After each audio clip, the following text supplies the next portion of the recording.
Picture this. You're at your kitchen table, or maybe you're on your phone during a lunch break, and you're filling out an online application.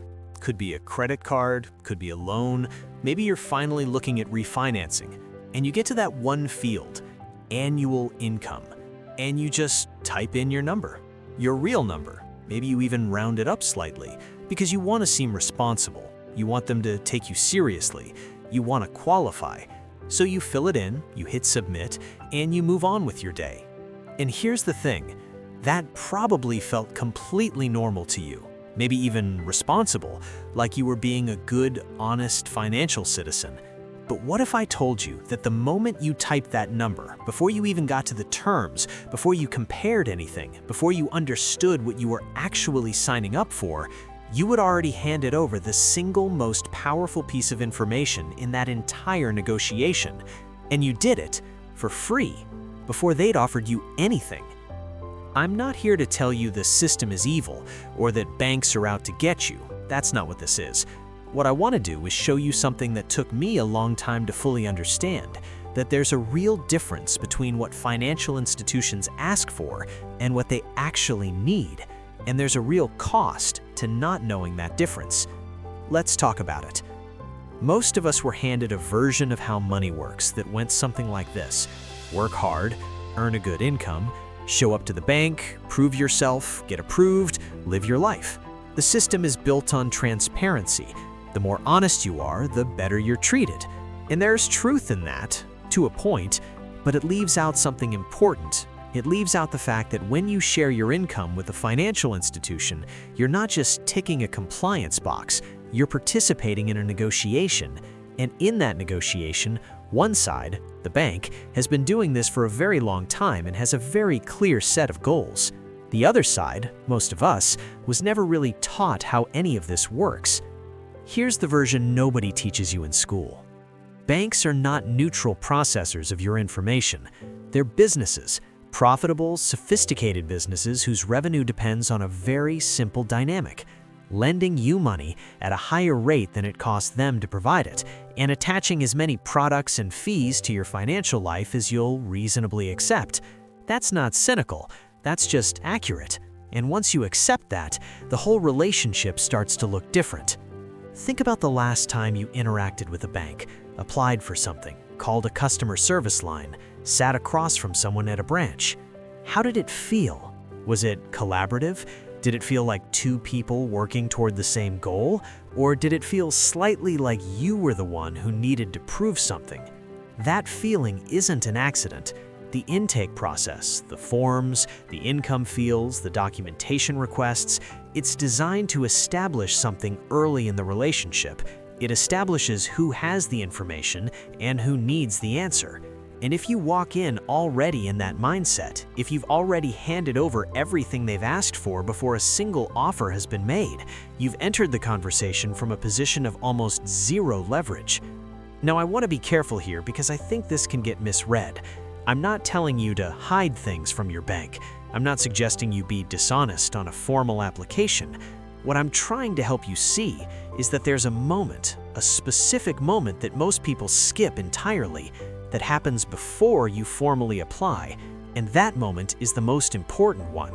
It's the moment where you could ask questions instead of answering them, where you could understand the product before you commit to the application, where you could let them compete for your business before you show your hand.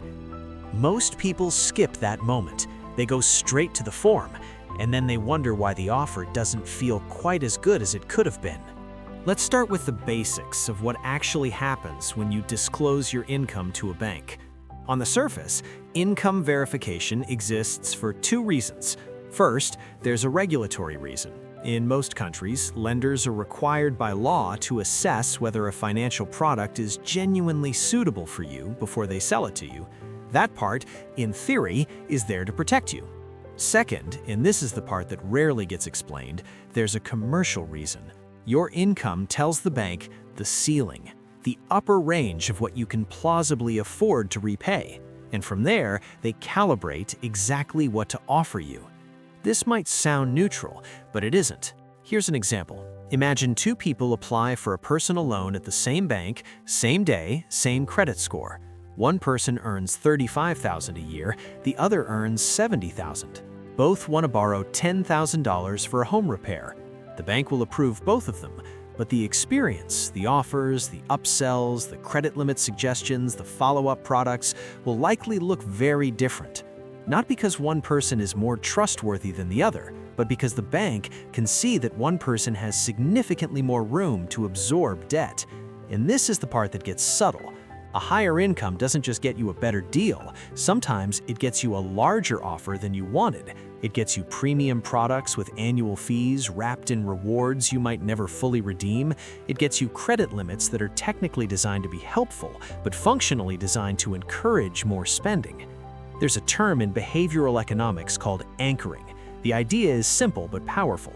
The first number we encounter in any decision or negotiation shapes how we evaluate everything that follows. If someone shows you a watch and the first price tag you see is $5,000, and then they show you one for $800, $800 suddenly feels cheap, even if it's objectively expensive.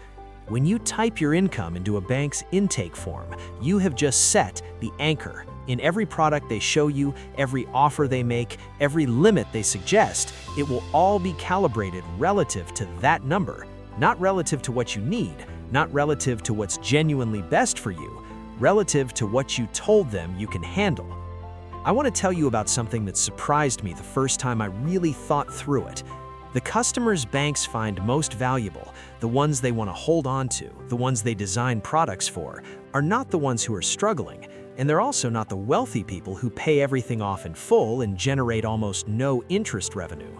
The most valuable customer, from a bank's commercial perspective, is someone in the middle, someone who earns a solid income, someone who is financially organized enough to never miss a payment, never default, never trigger collections, but who also consistently carries a balance, month after month, just enough that the interest keeps accumulating. And the way banks cultivate that relationship often starts with income disclosure.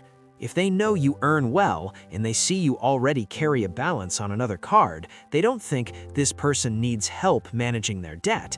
They think this person can handle a higher limit, because a higher limit almost always leads to higher spending over time. Not because people are reckless, but because when the limit moves up, our sense of what's okay to put on the card shifts with it.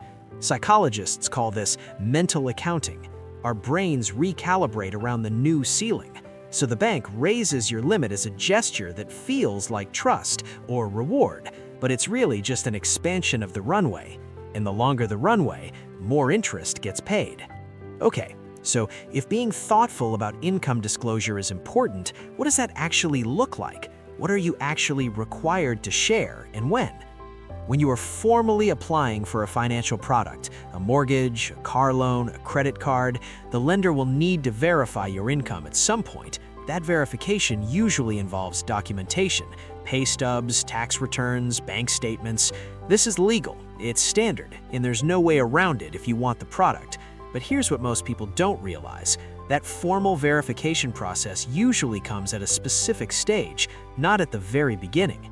In most cases, particularly when you're in the early stages of shopping around and comparing rates, you're not required to hand over verified documentation up front. You're often just asked for an estimated figure, sometimes just to complete a soft pre-qualification check. The difference matters enormously. A soft inquiry, which is what happens during pre-qualification or when you check your own credit, does not affect your credit score. It leaves no mark. A hard inquiry, which happens when you formally apply, does affect your score, and it stays on your report. Understanding when each type of inquiry happens means you can explore your options without consequences.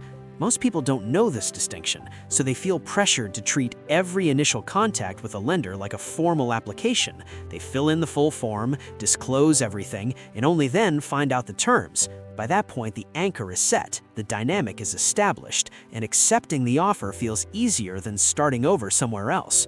Let me go a little deeper on the psychology here, because I think this explains a lot. There's something that happens in most people's minds the moment they start an application. It's subtle, but it's real. You've committed a little bit of mental energy. You've started something, the form's half filled, and there's a pull to finish it, to see it through, to not let that energy go to waste. Psychologists call this the sunk cost effect. We start to feel like the time and effort we've already invested justifies continuing, even when the outcome might not be in our best interest.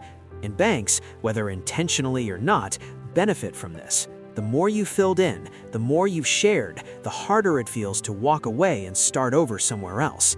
This is why the sequence you follow at the beginning of any financial interaction is so important, because once you're deep in the form, once you've handed over your income, your address, your employment history, you're psychologically inside the process. And psychologically inside the process is exactly where the bank wants you when they present their offer. Compare that to someone who starts the conversation differently, who calls the bank and says, "I'm looking to borrow around a certain amount for a home repair. I have a strong credit history and I'm comparing a few options. What are your current rates for someone like me? And what would I need to qualify for your best offer?" That person hasn't filled in a single form yet. They haven't anchored anything. They've asked a question instead of answering one. And the response they'll get will be shaped very differently by the fact that they're clearly someone who knows what they want and is evaluating their options, not someone who's hoping to be approved.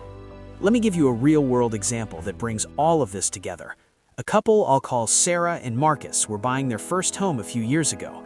They were pre-approved by their existing bank, which had all their details, their income, their savings, everything. The bank offered them a mortgage rate that, on paper, seemed reasonable. And they almost just went with it because it was familiar, because they already had an account there, because the process had already started. But before they signed anything, Sarah decided to call 2 other lenders. Not to apply, just to ask questions. She asked about their current rates. She asked what the best rate they could offer for a borrower with a strong down payment and solid credit. She asked about fees, about penalties, about flexibility. She gathered information without giving any. The second lender she spoke to had a noticeably better rate. When Sarah mentioned, casually, not aggressively, that she was comparing options and had already received another offer, the conversation shifted. Suddenly, there was more flexibility, a rate that their standard intake process would never have surfaced on its own. They ended up with a mortgage that cost them thousands of dollars less over the life of the loan, not because they had different income, not because they had better credit, because they changed the sequence. They asked before they answered. They gathered information before they gave it. The bank they ultimately chose knew their full financial picture eventually as part of the formal application, but by the time they shared that, they already understood the product, they'd already compared options, and they entered the formal process with a clear sense of what they were accepting. That's a completely different psychological position from walking in cold and hoping for the best. Here's the shift I want to offer you, and it's not a dramatic one. It doesn't require you to become someone you're not, or to approach financial interactions with suspicion or hostility. It's actually a lot calmer than that. Your income is not a credential you owe to anyone up front.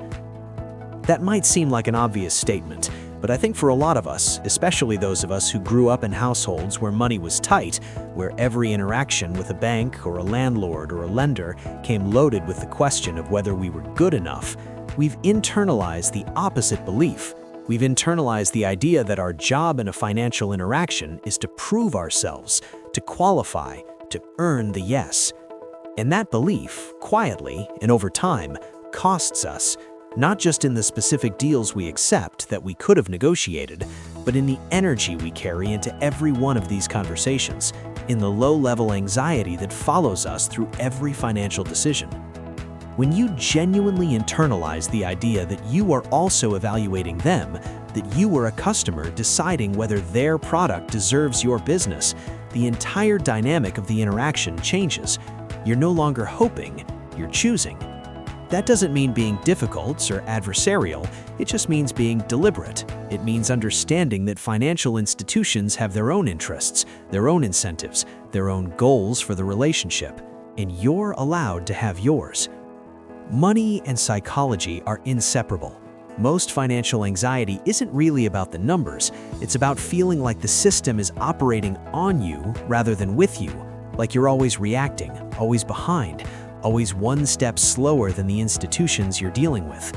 And one of the simplest ways to start changing that feeling is to change the sequence, to ask before you answer, to understand before you commit, to to walk into financial conversations as someone who has made a considered decision, not someone who's waiting to find out if they're approved. So, let's make this actionable, because I know this has covered a lot of conceptual ground, and I want to make sure it lands in a way you can actually use. The first thing, and probably the most valuable, is simply this: slow down the intake process. When you're exploring any financial product, a credit card, a loan, a mortgage, a new bank account, give yourself permission not to fill out the full application immediately. Start with gathering information. Call them, email them, ask what their current rates are, what the fees look like, what you'd need to qualify for their best offer. You are allowed to ask questions before you answer them. This is not a confrontational move, it's just being a thoughtful consumer. Second, understand the difference between a soft inquiry and a hard inquiry. A hard inquiry happens when you formally apply for credit, and it can affect your credit score. A soft inquiry happens during pre-qualification or when you check your own credit, and it doesn't affect your score at all. This means you can genuinely shop around, compare options, even get pre-qualified at multiple places without leaving marks on your credit history. You don't have to choose between exploration and credit health. You can do both. Third, when you do formally apply and income verification is required, be accurate and precise about what's being asked. Some applications ask broadly for income. Others specify employment income, or gross household income, or net after tax. Answer what's being asked accurately, but you don't need to volunteer your entire financial picture unprompted. There's a real difference between answering a direct question and offering additional context that wasn't requested. Fourth, when you're in any kind of negotiation with a financial institution, lead with what you want to achieve rather than with your full financial position. If you're looking for a rate, say you're looking for a rate under a certain threshold and you're comparing options. If you want a fee waived, ask directly. Banks do this more than most people realize, especially for customers with a decent track record. The worst they can say is no, but most people never ask because they've already positioned themselves as the party that needs to be approved, not the party with options. Fifth, and this one is foundational to everything else, know your own financial picture before you walk into any significant financial conversation, not so you can perform it for a bank, but so you can navigate confidently. Know your credit score, know what's on your credit report, understand your debt-to-income ratio. These numbers tell you what leverage you actually have, and walking in with that clarity changes the quality of every conversation you have about money. None of this requires being aggressive. You can do all of it while being completely warm, cooperative, and easy to work with. Being strategic doesn't mean being difficult, it just means being prepared. I want to end with something a little quieter. A lot of personal finance content is loud. It's either terrifying, you're behind, you're failing, the system is rigged and you're losing, or it's evangelical. Follow this system and financial freedom is right around the corner. And both of those extremes tend to produce the same result. They make people feel like they're in the wrong place or chasing something just out of reach. And from that place, good decisions are hard to make. What I hope you take from this video is something quieter than that. Just a slightly different way of holding your relationship to money and to the institutions that handle it. Not with suspicion, not with resentment, but with awareness, with a small, steady sense that you are allowed to participate in these interactions more intentionally than most of us were ever taught to be. You are allowed to ask questions before you answer them. You are allowed to understand a product before you commit to it. You are allowed to treat your financial information as something worth sharing deliberately, not automatically, not out of anxiety, not because a form told you to. And most importantly, you are allowed to enter financial conversations as someone who is making a choice, not someone who's waiting to find out if they're good enough. That shift doesn't require perfection. It doesn't require a high income or a flawless credit history or years of financial education. It just requires a little more intentionality than the process is designed to encourage, a slightly longer pause before you fill in that box. Progress in this area looks quiet. It looks like one slightly better question asked, one conversation entered with a little more information, one offer compared before it was accepted. Those things accumulate, slowly, consistently, in ways that matter more than any single dramatic decision. You're not behind, you're not failing, you're just learning something that nobody taught you the first time. And that's exactly where things start to change.